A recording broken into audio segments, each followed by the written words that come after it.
ಎಲ್ಲರಿಗೂ ಕೋಚ್ ವಿಶ್ವ ಯೂಟ್ಯೂಬ್ ಚಾನಲ್ಗೆ ಸ್ವಾಗತ. Day 2 of 99 days challenge.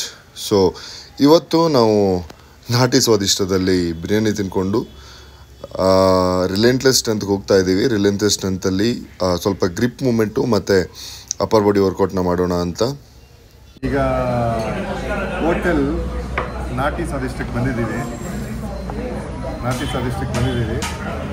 ಎರಡು ಪುಷ್ಕ ತಿನ್ಕೊಂಡು ಹೋಗಿ ಲಿಫ್ಟ್ ಮಾಡೋಣ ಅಂತ ಪ್ಲ್ಯಾನು. ನನ್ನ ಜೊತೆ ವಸಂತ್ ಕೂಡ ಇದ್ದಾನೆ. ಇನ್ನು 1 ಗಂಟೆ ಸಮಯ 1 ಗಂಟೆ. ನಾವು ಇದ್ದೀವಿ. We are going eating nicely and going and lifting. Let's see. So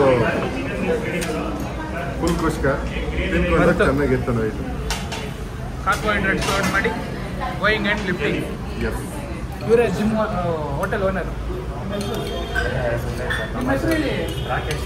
Rakesh ಅಂತ ಇವರೇ ಓನರು. ಬಂದಾಗ ಡಿಸ್ಕೌಂಟ್ ಕೇಳಿ ಡಿಸ್ಕೌಂಟ್ ಮಾಡಿಕೊಡ್ತಾರೆ. ಊಟ ಚೆನ್ನಾಗಾಗಿದೆ. ಈಗ ಕೋರಮಂಗಲದಲ್ಲಿದ್ದೀವಿ, ಆನ್ ದ ವೇ. ಸೊ ಸ್ವಲ್ಪ ದೂರ ಇನ್ನೊಂದು ರೈಟ್ ತಗೊಂಡು ಲೆಫ್ಟ್ ತಗೊಂಡ್ರೆ ಅಲ್ಲೇ ರಿಲೆಂಟ್ಲೆಸ್. ಇವತ್ತು ಹೋಗಿ ನೋಡೋಣ. ಊಟ ಮಾಡಿದ್ಮೇಲಂತೂ ನಿದ್ದೆ ಬರೋಕ್ಕೆ ಶುರು ಆಗುತ್ತೆ. ಬಟ್ ಆದ್ರೂ ಟ್ರೈನಿಂಗ್ ಅಂದ್ಕೊಂಡು ಮಾಡ್ತಾಯಿದ್ದೀವಿ. ಮಾಡಲೇಬೇಕಲ್ಲ. ಡೇ 2 99 ಡೇಸ್ ಬಿಡೋ ಆಗಿಲ್ಲ. ಸೊ ಎವ್ರಿ ಡೇ ಒಂದು ವರ್ಕೌಟ್ ಮಾಡಲೇಬೇಕು. ಮಾಡೋಣ. Straight let's go. ನೋಡಿ, ಇಲ್ಲೇ ಇದೆ ರಿಲೆಂಟ್ಲೆಸ್. ಇವನು ಬಂದಿದ್ದಾನೆ. ಅಣ್ಣ ಎಲ್ಲಿದೆ? ಅಲ್ಲಿದೆ. ಇವನು ಇದ್ದಾನೆ. ನೀರು ಕುಡ್ದೆಲ್ಲ ರೆಡಿ ಆಗ್ತಿದ್ದಾನೆ. So we are going there. So ಬಂದಿದ್ದೀವಿ. ಈಗ ಚೇಂಜ್ ಮಾಡಿಕೊಂಡು ಇದು ಡ್ರೆಸ್ಸಿಂಗ್ ರೂಮ್. ಬೇಸ್ ಪ್ರೆಸ್ ಇರುತ್ತೆ. ಬೇಂಚ್ ಇದೆ. ಸೊ ಲೈಟಾಗಿ ಬೇಂಚ್ ಮಾಡ್ಕೊಂಡು ನೋಡೋಣ. ಯಾಕಂದರೆ ಬೇಂಚ್ ಕಾಸ್ಟ್ ಮಾಡ್ಕೊಂಡು ಗೊತ್ತಿರ್ಬೇಕು. ಇವ್ನಿಗೆ ಏನಾಗ್ತಾನೆ ಗೊತ್ತಿಲ್ಲ. ನೋಡೋಣ ಹೆಂಗೆ ಹಾಕ್ಬೋದು, ಒಂದು ಯೂಸ್ ಮಾಡ್ಬೋದು ಬೇಂಚ್ ಅಂತ. ಆಮೇಲೆ ಸ್ಟ್ರಾಂಗ್ ಅಂತೆಲ್ಲ ಕೆಲವೊಂದೆಲ್ಲ ಆ್ಯಕ್ಟಿವಿಟಿ ಇದೆ, ಅದೆಲ್ಲ ಒಂದು ಮಾಡಿಕೊಂಡು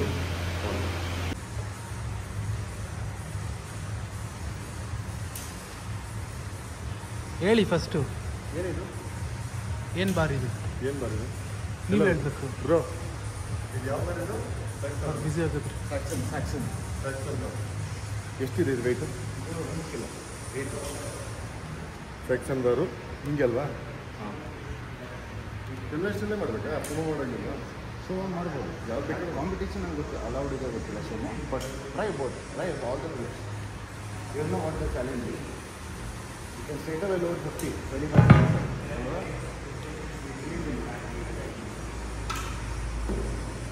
ರೆಕಾರ್ಡ್ ಇರೋದು ಎಷ್ಟು ಇವಾಗ? ನೋಡೋದು ಇಟ್ಕೊಂಡು ನಿಂತ್ಕೊಂಡಿದ್ದೀನಿ. 58 kg. 58. ನೆಕ್ಸ್ಟ್ ಇರೋದು ಚಾಲೆಂಜ್. ಇನ್ನೊಂದು 25. ಡೈರೆಕ್ಟ್ ರೆಕಾರ್ಡ್ಗೆ ಅಟೆಂಡ್ ಮಾಡ್ಬಿಡ. 84. So Krishna 78. 70. You are going to give that pre-workout or He said he will give pre-workout. ಎಲ್ಲರೂ ಕಮಾನ್ ಮೇಲೆ ಕಮಾನ್ ಅಂತ ಹೇಳ್ಬಿಟ್ಟು ಚೇರ್ ಮಾಡ್ತಾನೆ ಇದ್ದಾರೆ. ಬಟ್ ಆದರೆ ಫೇಲ್ಯೂರ್ ಮೇಲೆ ಫೇಲ್ಯೂರ್. 78 kg ಅಂದ್ಕೊಂಡಷ್ಟು ಇಷ್ಟ ಈಸಿ ಇರಲಿಲ್ಲ. ನೋಡೋಕೆ ಈಸಿ ಅನಿಸುತ್ತೆ, ಅದು ಬಾರ್ ಮಾತ್ರ ರೊಟೇಟ್ ಆಗ್ತಾನೇ ಇರುತ್ತೆ. ಅದು ಹಿಂಗೆ ಮಾಡಿದ್ರು ಗೊತ್ತಾಗಲ್ಲ. ಅದರಲ್ಲಿ ಇರಲಿ ಅಂತ ನಮ್ಮ ಫೇವ್ರೆಟ್ ಆಲ್ಟರ್ನೇಟ್ ಗ್ರಿಪ್ ಹಿಡ್ಕೊಂಡು ಎತ್ತಾಯಿತು. But it's again cheating. So ಹಂಗಾಗಿ ಅವ್ರು ಹೇಳ್ಕೊಡ್ತಾ ಇದ್ದಾರೆ ಪ್ರಾಪರಾಗಿ ಯಾವ ರೀತಿ ಹಿಡ್ಕೋ ವಿಷಯ ಅಂತ.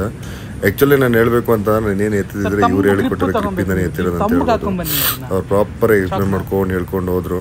ಆಮೇಲೆ ಹೋಗಿ ನೀಟಾಗಿ ಚಾಕ್ ಅಪ್ಲೈ ಮಾಡಿಕೊಂಡು ಬಂದು ಮತ್ತೆ ಅಟೆಂಪ್ಟ್ ಮಾಡಿದೆ. ಅವ್ರು ಹೇಳಿದ್ರು ಸ್ವಲ್ಪ ರೆಸ್ಟ್ ಮಾಡು, ಆ ಥರ ಮಾಡು ಅಂತ.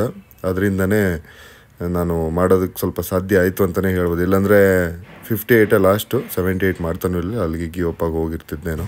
ಯಾರೇನೇ ಚಿಯರ್ ಮಾಡಿದ್ರು ಈ ಸಲ ಮಾಡಲೇಬೇಕು ಅಂದ್ಕೊಂಡು ಫುಲ್ಲು ಜೋಶಲ್ಲಿ ಬಂದಿದ್ದೀನಿ. ನೋಡೋಣ ಹೆಂಗೆ ಮೂವ್ ಆಗುತ್ತೆ ಬಾರಿಗೆ ಅಂತ.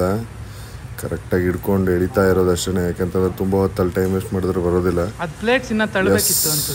ಜಸ್ಟ್ ಫುಲ್ ಇದು ಹಾಕ್ಕೊಂಡು ಗ್ರಿಪ್ ಎಲ್ಲ ಕರೆಕ್ಟಾಗಿ ಹಿಡ್ಕೊಂಡು ಈಗ ಬರುತ್ತೆ ನೋಡಿ ಅಂದ್ಕೊಂಡೆ. ಆದರೆ ಬರಲಿಲ್ಲ. ನಾನು ಹಾಗೆ ಅಂದ್ಕೊಂಡೆ. ಆಮೇಲೆ ವಸಂತ್ ಸಹ ಬಂದುಬಿಟ್ಟು ಏನೇನೋ ಹಿಂಗೆ ಹಿಡ್ಕೊಳ್ಳಿ ಸರ್, ಹಂಗೆ ಹಿಡ್ಕೊಳ್ಳಿ ಸರ್ ಅಂದ್ಕೊಂಡು ಯಾವುದ್ಯಾವುದೋ ಆ್ಯಂಗಲಲ್ಲೆಲ್ಲ ಹಿಡ್ಕೊಂಡು ಅವನು ಟ್ರೈ ಮಾಡ್ತಾನೆ ಇದ್ದಾನೆ. ಸೊ ಹಿಂಗೆ ಆದರೂ ಬರಲಿಲ್ಲ.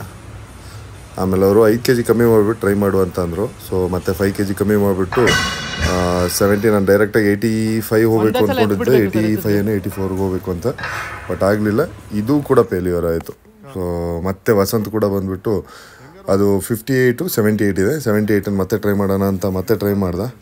ಮತ್ತು ಅಗೈನ್ ನೋಡೋಣ ಇವಾಗ ಸಕ್ಸಸ್ ಆಗುತ್ತಾ ಅಂತ ಹೇಳ್ಬಿಟ್ಟು 78 kg ನೋಡೋದಕ್ಕೆ ಸ್ವಲ್ಪ ಈಸಿನೇ ಅನಿಸ್ತು. ಬಟ್ ಅದು ರೊಟೇಟ್ ಆಗುತ್ತೆ, ಅದು ಅಗಲ ಇರೋದ್ರಿಂದ ಅದೇ ಗ್ರಿಪ್ ಚಾಲೆಂಜ್ ಇರೋವಂಥದ್ದೇ ಅಲ್ಲೇ ಸಕ್ಸನ್ ಬರ್ದು. Again and again we tried. ತುಂಬ ಸಲನೇ ಪ್ರಯತ್ನ ಮಾಡಿದ್ವಿ ಅಂತ ಹೇಳ್ಬೋದು. ಮತ್ತೊಮ್ಮೆ ಪೌಡ್ರ್ ಹಾಕ್ಕೊಂಡು ಚಾಕ್ ಎಲ್ಲ ಕಡೆನೂ ಹಾಕ್ಕೊಂಡು ಫುಲ್ ತಂಬಿಗೆಲ್ಲ ಹಾಕಿ ಮತ್ತೊಮ್ಮೆ 78 kgನ ಅಟೆಂಪ್ಟ್ ಮಾಡೋಣ ಅಂತ ಬಂದಿದ್ದೀನಿ. ಸೊ ಈ ಸಲ ಏನೇ ಆದ್ರೂ ಪರವಾಗಿಲ್ಲ, ಮಾಡಲೇಬೇಕು ಅಂತ. ಪುನಃ ಅದು ಗ್ರಿಪ್ ಮಿಸ್ ಆಗ್ತಾನೆ ಇತ್ತು. ಬಟ್ ಅದನ್ನು ಟ್ರೈಂಗ್ ಟು ಫೈಂಡ್ ಔಟ್ ಯಾವ ಥರ ಗ್ರಿಪ್ ತೊಗೋಬೇಕು ಅಂತ. ಎಸ್ ಆದರೂ ಬಂತು, ಬಟ್ ಅಷ್ಟು ಸ್ಟೇಬಲ್ ಇರಲಿಲ್ಲ. 78 kg ಸಕ್ಸಸ್ ಆಯಿತು. ಕಷ್ಟ ಮಾಡೋಕ್ಕಾಗಲ್ಲ, ವಯಸ್ಸಾಯಿತು, ಟ್ರೈ ಮಾಡಬೇಕು. ಎಂಥ ವಯಸ್ಸು ಮಾಸ್ಟರ್ಸ್ ಆಡ್ತಾರೆ ಎಂತ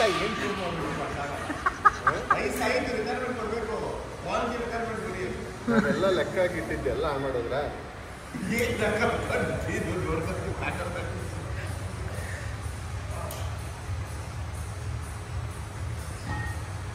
ಕೊನೆಗೂ ಯಾವುದೆಲ್ಲ ಟೆಕ್ನಿಕ್ ಆಯಿತು, ಸುಮೋ ಕನ್ವೆನ್ಷನಲ್ ಏನೇನೇನೋ ಪ್ರಯತ್ನ ಮಾಡಿ ಹೊಸ ಗ್ರಿಪ್ಪಿಂದ ಟ್ರೈ ಮಾಡ್ತಾ ಇದ್ದೀನಿ ಗೈಸ್. ನೋಡೋಣ.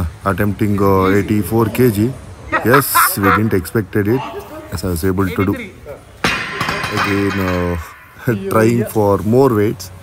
I think it's 88 kgs. 84 ಇಂದ 88 kgಗೆ ಪ್ರಯತ್ನ ಮಾಡ್ತಾನೇ ಇದ್ದೀವಿ. ಇಲ್ಲ ಸೇಮ್ ಗ್ರಿಪ್ ತೊಗೊಂಡು ಅದನ್ನು ಟ್ರೈ ಮಾಡಿದೆ, ಕರೆಕ್ಟಾಗಿ ಹಿಡ್ಕೊಂಡು. ಎಸ್, ಹೊಸ ರೆಕಾರ್ಡ್ ಇದು ಬಂದರೆ. ಎಸ್, ಟ್ರೈ ಮಾಡಿದೆ, ಮತ್ತೆ ಪುನಃ ಟ್ರೈ ಮಾಡ್ತಾಯಿದ್ದೀನಿ. ಕೊನೆಯದಾಗಿ ಇನ್ನೊಂದ್ಸಲ ನೋಡೋಣ ಅಂತ.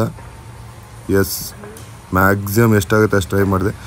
ಸಕ್ಸನ್ ಬರೋಲ್ಲಿ ಇದೇ ಮೇಯ್ನು. ಏನಂತಂದ್ರೆ ಬಾರ್ ರೊಟೇಟ್ ಆಗ್ತಾನೆ ಇರುತ್ತೆ. So that is the main biggest challenging. It's not as easy as it looks. Mowgli ಥರ ಮರ ಸಿಗಲಿಲ್ಲ. ಸೊ ನೇತಾಡ್ಕೊಂಡು ಜಾಲಿ ಥರ ಸ್ವಿಂಗ್ ಮಾಡ್ಕೊಂಡು ಆಟ ಆಡ್ಕೊಂಡಿದ್ದೆ. ಯಾಕೆಂತಂದರೆ ಮಾಡಿ ಸುಸ್ತಾಗಿ ಹೋಗಿತ್ತು. ಮತ್ತೆ ಟ್ರೈ ಮಾಡೋಣ ಅಂತ ಮತ್ತೆ 88 kg ಹಾಕ್ಕೊಂಡು ಮತ್ತೆ ಇನ್ನೊಂದು ಸಲ ಅದನ್ನು ಹೆಂಗಾದರೂ ಮಾಡಿ ಎತ್ತಲೇಬೇಕು ಅಂತ ಟೈಮ್ ತೊಗೊಂಡು ಪ್ರಾಕ್ಟೀಸ್ ಮಾಡ್ತಾನೇ ಇದ್ವಿ. ನೋಡೋಣ ಇವಾಗ ಏನಾದರೂ ಒಂದು ಚೇಂಜಸ್ ಮಾಡಿ ಮೇಲೆ ಬಂದೇ ಬರುತ್ತೆ ಅಂತ ಮತ್ತೆ ಹೊಸ ಗ್ರಿಪ್ ತೊಗೊಂಡು ಸ್ವಲ್ಪ ಫೋರಮ್ ಎಲ್ಲ ಸ್ವಲ್ಪ ಫ್ರೆಶ್ ಆಗಲಿ ಅಂತ ಮತ್ತೆ ಅಟೆಂಪ್ಟ್ ಮಾಡ್ತಾಯಿದ್ದೀನಿ. ಮತ್ತೆ yes, again one more time. ಕೊನೆಗೂ ಬರಲೇ ಇಲ್ಲ, ಮೂವ್ ಆಗಲೇ ಇಲ್ಲ. ಸಾಕು ಅಂದ್ಕೊಂಡು ಬಿಟ್ಟು ಸೊ 120 kg ಅಟೆಂಪ್ಟ್ ಮಾಡೋಣ ಅಂತ ಮಾಡ್ತಾಯಿದ್ದೀನಿ. ಬಟ್ ಬಾರ್ಬೆಲ್ ಸ್ವಲ್ಪ ಚಿಕ್ಕದಾಗಿರೋದ್ರಿಂದ ಸ್ವಲ್ಪ ಗ್ರಿಪ್ಪಲ್ಲಿ ಆಚೆ ಆಗ್ತಾಯಿತ್ತು. ಅದನ್ನೆಲ್ಲ ಕರೆಕ್ಟಾಗಿ ತೊಗೊಂಡು 120 kg ಕಾಲದ ಮೇಲೆ ಇಟ್ಕೊಂಡು ಆರಾಮಾಗಿ ಒಂದು 5 reps ಮಾಡಬೇಕು ಅಂತ ಗೋಲ್ ಇತ್ತು. S, 1 2 3 4 and last one and 5 reps successfully completed. ಅದು ಹೇಳ್ತಾರಲ್ಲ, ಇಷ್ಟೆಲ್ಲ ಸ್ಟ್ರೈನ್ ಮಾಡಿಕೊಂಡು ಮತ್ತೆ ಹೋಗಿ ಬೇಡ ಅಂತ ಅನ್ಸಿದ್ರು ಮತ್ತೆ ಟ್ರೈ ಮಾಡೋದು, ಹೋಗ್ಲಿ ನೋಡೋಣ ಅಂತ.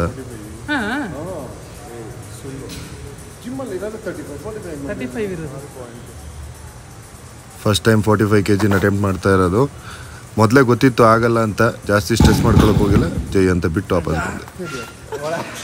ಸ್ವಲ್ಪ ಪ್ರೋಟೀನ್ ಮತ್ತು ಫ್ಯಾಟ್ ಲೋಡ್ ಮಾಡಿಕೊಂಡು ಓಟ್ಸ್ ತಿನ್ಕೊಂಡು ಮಲ್ಕೊಂಡಿರೋದು ಅಷ್ಟೇ ಸಾಕು. ಜೈ, day 2 over, done. See you.